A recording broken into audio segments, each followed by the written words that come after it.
안녕하세요. 포유 환율연구소입니다. 오늘은 환율 얘기를 좀 하고자 합니다. 일반적으로 저희들이 이제 환율 얘기를 할 때는 분기 단위로 합니다. 왜냐하면 일반적으로 이제 그 수출이나 수입 절차에서부터 결제 대금일까지 한 3개월 정도 소요되거든요. 그렇기 때문에 이제 분기 단위로 보는데 요즘 제가 이제 그 원래 환율 고점이 한 1200원 될 거다고 봤는데 10월 13일자로 그 10시에서 12시까지 잠시 그 돌파를 했는데 그 다음에는 그 환율이 단기에 급등을 했죠. 9월 3일에서부터 10월 13일까지 불과 한 달 10일 동안에 한 30원 이상 올랐거든요. 약 35원 가까이 올랐네요. 그래서 단기 급등이라고 할 수 있죠. 그래서 이제 그 좀 단기 급등에 따른 뭐 자율 조정이라 할까요? 그런 측면도 있고 국내에서 지난번에 얘기했습니다만은 야수급 사정이 그래 좋지 않아요. 그때 이제 개별 기업별로 보면 삼성전자와 SK 하이닉스 같은 그런 수출 중심 그 업종을 제외하고는 굉장히 타이트하다고 볼 수가 있죠. 그래서 아마 일반 수출업체들은 그 외환 사정이 좀 타이트하다고 볼 수 있는데 그래서 이제 또 급등한 것 같고 또 급등하다 보니 또 돈이 부족하니까 그 가지고 있는 달러를 들어오자마자 또 환율 높을 때 매도해야 되니까 또 급락이라 할까요? 뭐 1% 정도면 환율은 급락이라고도 볼 수 있습니다. 그래서 이제 그런 현상이 나타난 것 같아요. 그래서 오늘은 10월 21일부터 10월 말까지 어떻게 될 것이냐. 저희들이 이런 식으로는 뭐 사실 전망을 하지 않는데 1200원을 돌파했기 때문에 그리고 단기적으로 이제 매도하지 못한 분들이 불안해할까 싶어가지고 제가 오늘 특별히 이 방송을 하는 겁니다. 그래서 앞에서 얘기를 했습니다만은 그 이제 환율 상승 요인은 이제 3분기 들어서 본격적으로 나타났고 9월에 특히 이제 그 무역 수지가 이제 1년 동안 약 한 12개월 동안에 최저치로 기록하면서 이제 그 달러에 대한 수요가 증가한다. 그래서 차입금까지 이제 증가한다. 이런 이유 때문에 이제 달러가 급등했다라는 얘기를 그 했잖아요. 그죠? 원달러 환율이 급등했다 이 얘기인데 근데 이제 10월 21일부터 10월 말까지는 또 월말이 다 돼가는 시기잖아요. 그죠? 수출업체도 수입업체도 이제 월말까지는 대부분 그 대금 결제를 해야 돼요. 근데 지금은 원자재 가격이 이제 또 9월 대비 또 올랐잖아요. 석유 같은 거는. 그렇기 때문에 아마 수입 결제 수요가 9월보다도 많을 것 같고 또 그 무역 수지도 조금 더 나빠질 수도 있다. 그런 측면에서 이제 국내 쪽에서는 환율 상승 요인이 아직도 상존해요. 근데 이제 달러 인덱스 가격이 이제 등락을 하면 원달러 환율도 거기에 어느 정도는 그 같이 같은 방향으로 상승 또는 하락을 하거든요. 달러 인덱스 쪽에서 이제 조금 등락이 있을 것 같아요. 거기도 뭐 똑같겠죠.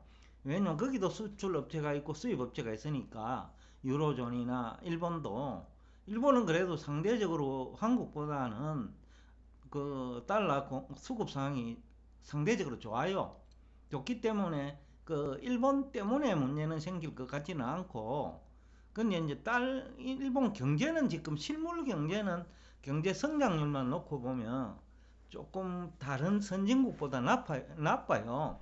그것도 이제 달러 인덱스 가격이 10월 중에 좀 오른 이유 중에 하나죠. 근데 달러 인덱스 가격 방향은 아직까지는 상승 쪽에 있다.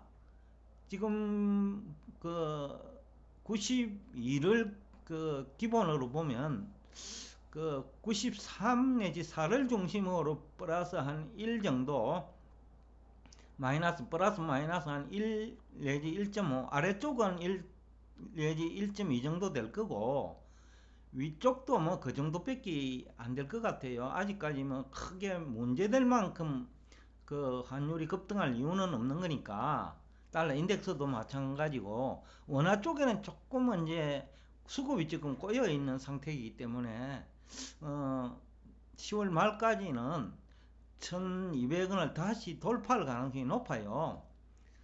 그런 얘기를 이제 우선 하고 싶고, 그 상승 요인이 이제 많다는 얘기죠.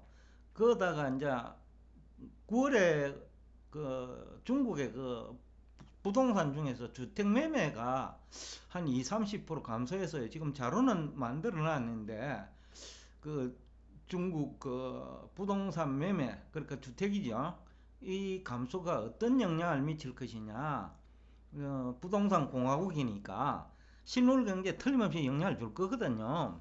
그렇다면 우리나라 수출이 기대에 미치지 못할 것이다. 10월에 영향을 저는 준다고 봐요. 제가 조금 전에 한 얘기는 9월 주택 매매니까. 그래서 이제 10월부터는 영향을 받겠다, 수출업이. 그런 측면에서 보면 무역 수지가 조금 더 악화될 수 있겠다, 9월보다. 그런 얘기를 하면서 원화 쪽에서는 환율 상승 요인이 상존해요. 그런데 이제 인덱스 쪽에서는 조금 이제 거기도 이제 단기 그 상승폭이 크기 때문에 그 9월 초 대비 그러니까 한 2% 가까이 올랐거든요.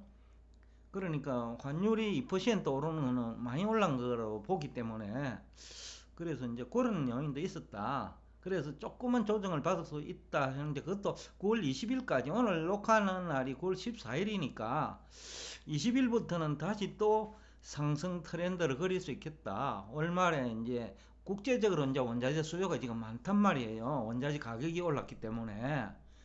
중국이 이제 사실상 돈이 부족해 갖고 그 석탄을 수입 못한 측면도 있다고 보거든요. 예산이 이제 조기에 고갈 다 돼버린 거죠.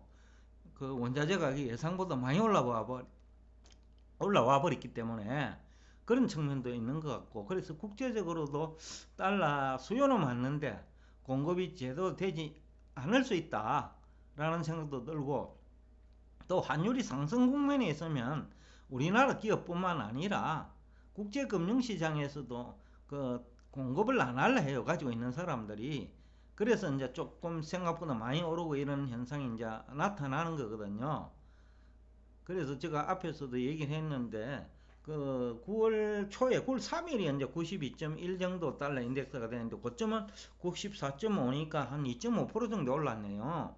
2.5%는 우리나라 기준으로 한 30원 가까이 되잖아요, 그죠? 그래서 60원에서 한 90원, 1190원, 1200까지 같은 것 같아요. 우리 쪽이 문제가 많으니까.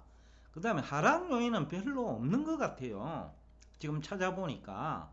그 펀더멘탈 실물 경제 쪽에서도 그 달러 인덱스 하락 요인이 별로 눈에 안 들어와요.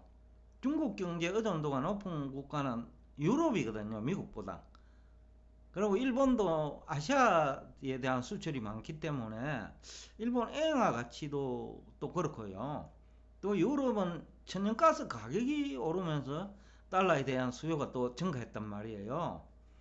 그래서 전체적으로 보면 그 10월에 천연가스 가격이 더 올랐기 때문에 전반적으로 환율 그 달러 인덱스 가격 상승 요인이 있다.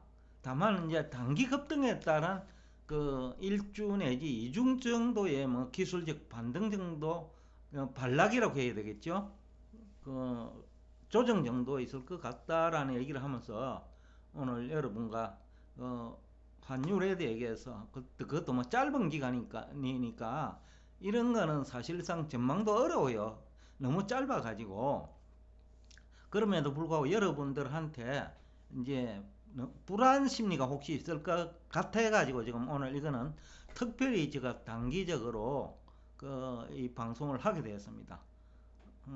어느 정도 안심을 하실 거예요. 이 말씀을 들으면. 다른 쪽에서 그 환율 얘기하시는 분들이 테이퍼링을 얘기하고 이런 얘기는 별 의미가 없어요. 없고 결국은 수급이잖아요. 근데 테이퍼링이 그래도 그 화폐 유통 속도를 계속 그 높이는 방향으로 달러 공급이 일어나니까 그래도 그러면 달러 공급은 넘치니까 그런 측면에서 보면 그럼에도 불구하고 환율이 상승했거든요. 그러니까 테이퍼링은 뭐 그렇게 영향을 줄 그런 성질도 아니고 기준금리도 마찬가지예요. 시장금리가 월등하게 높아가 있고 모든 경제 주체들이 시장금리에 기초해가 경제활동을 하는데 기준금리가 무슨 의미가 있냐라는 얘기는 여러 차례 했기 때문에 제가 오늘도 그것 기준금리에 대해서는 언급을 하지 않겠습니다. 일단 전체적으로 정리를 하면 국내 부분과 해외 부분을 볼지게 양쪽 다 그 환율 상승이 요인이 더 크다라는 얘기를 하면서 오늘 여러분과 대화를 마치겠습니다. 끝까지 경청해 주셔서 대단히 감사합니다.